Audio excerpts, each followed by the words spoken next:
10 U.S. nationals and 20 Venezuelan citizens were released from jail as steps were taken to restore the political process in the country. A press statement from the Secretary of State, Antony Blinken, thanking Qatar for its assistance in negotiations, welcomed the release of 10 U.S. citizens and 20 opposition-linked Venezuelan citizens. The department labeled 6 of the U.S. citizens as wrongfully detained and regarded the formerly detained Venezuelan citizens as political prisoners. The statement from Secretary Blinken read, quote, "The United States welcomes the release today of all 6 wrongfully detained U.S. nationals from Venezuela: Joseph Cristela, Ivan Hernandez, Jurel Kinamore, Savoy Wright, and 2 individuals who wish to remain private, as well as the release of 4 additional U.S. nationals. They have all safely departed Venezuela and will soon be reunited with their families and other loved ones. I want to thank the government of Qatar for its work helping secure their release." End quote. In return, the United States released Alex Saab, an ally of Venezuelan President Nicolas Maduro. Saab was granted clemency by President Joe Biden and was sent back to Venezuela, according to reports. Saab was accused of stealing $350 million from Venezuela via the U.S. in a scheme that involved bribing Venezuelan government officials.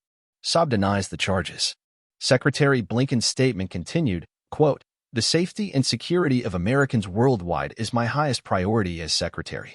Since President Biden took office, we have secured the release of more than 40 wrongfully detained Americans, and we will continue to press for the release of all U.S. nationals wrongfully detained in other countries around the world." End quote. The prisoner releases are part of an agreement to continue with relief from sanctions imposed by the United States on Venezuela. The country has suffered greatly as a result of the unilateral blockade of goods in the country. President Maduro has also assured the U.S. that the country will reinstate opposition candidates and impose more democratic elections. Secretary Blinken's statement concluded saying, quote, "We also welcome the release today of 20 Venezuelan political prisoners and the November 30th announcement of a pathway for the reinstatement of all Venezuelan political candidates.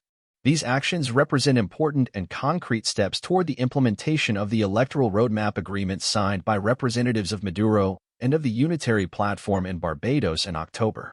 The United States supports the implementation of the electoral roadmap agreement for Venezuelan elections in 2024 and stands with the Venezuelan people who want a democratic future." End quote.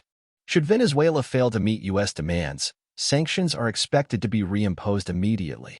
Read the full article at antagonistmag.com.